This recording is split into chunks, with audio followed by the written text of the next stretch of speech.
Récompenser des entreprises performantes et dynamiques dans les échanges franco-suisses, c'est l'objectif des trophées CCIFS du commerce France-Suisse. Un événement majeur rassemblant de nombreux acteurs économiques impliqués dans les relations entre les deux pays. C'est un événement qui se veut dans l'air du temps et c'est ça que la Chambre veut aussi montrer. Pas uniquement une chambre d'analyse, de consultation, de facilitation, mais aussi une chambre qui se projette dans l'avenir. 8 prix pour 8 entreprises ont été décernés. Le prix de l'innovation a été remis par BNP à Zénith pour le mouvement horloger le plus précis du monde. On a créé une pièce qui s'appelle la Défilab, la Zénith Défilab, qui est à mon avis une révolution dans l'industrie horlogère. Picard Suisse a reçu le prix du développement français en Suisse grâce à l'implantation depuis 2015 de 7 nouveaux magasins. La Chambre de commerce franco-suisse, c'est un peu la reconnaissance par des professionnels, des vrais professionnels. Pour nous, c'est une vraie récompense et une vraie motivation pour les équipes qui, depuis 3 ans, sont dans un vrai dynamisme de développement. Le prix Industrie et Technologie a honoré Safran Colibris, groupe français leader dans la fourniture de systèmes et d'équipements dans l'aéronautique et la défense. On est très fiers parce que ça représente réellement la performance qu'on a réussi à mettre en œuvre entre la France et la Suisse. On exporte dans tout le monde. Le jury a décerné le prix du volontariat international en entreprise à Babylou.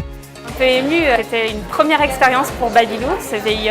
Elle permet à la fois pour l'entreprise d'envoyer un volontaire pour développer sa filiale, en Suisse en l'occurrence, et puis pour le volontaire, c'est une expérience très riche. Amaris, société de conseil, s'est vu remettre le prix du développement suisse en France par TGV Lyria. Le prix Tradition et Savoir-faire a été adressé par le cabinet Mazars à l'entreprise d'architecture Rink. Charpente Concept a reçu le prix du développement durable par Total. Enfin, le prix du jury a été décerné par la CCI France-Suisse à Sea Bubble pour un bateau zéro bruit, zéro vague et zéro émission. Une volonté d'entreprendre saluée par tous les partenaires de l'événement. On a à cœur, parce qu'on est une banque, d'être un acteur très important et très aidant sur la transformation et l'accompagnement de nos clients et tout l'accompagnement de leur développement.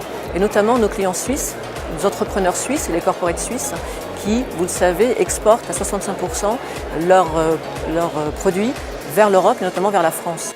Un déjeuner-débat animé par le professeur Philippe Gillet a clôturé cette remise de trophées, l'occasion de revenir sur l'expédition ACE menée en Antarctique avec 60 scientifiques de 18 pays pour réaliser de nombreuses expériences scientifiques. Pour moi, ça a été une vraie entreprise au sens de l'innovation, au sens de l'organisation.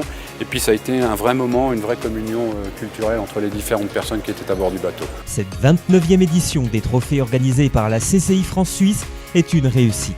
C'est vraiment de vrais partenaires. Des gens passionnés aussi. Et je crois que ça va donner beaucoup d'envie et beaucoup de motivation pour l'année 2018 à notre structure.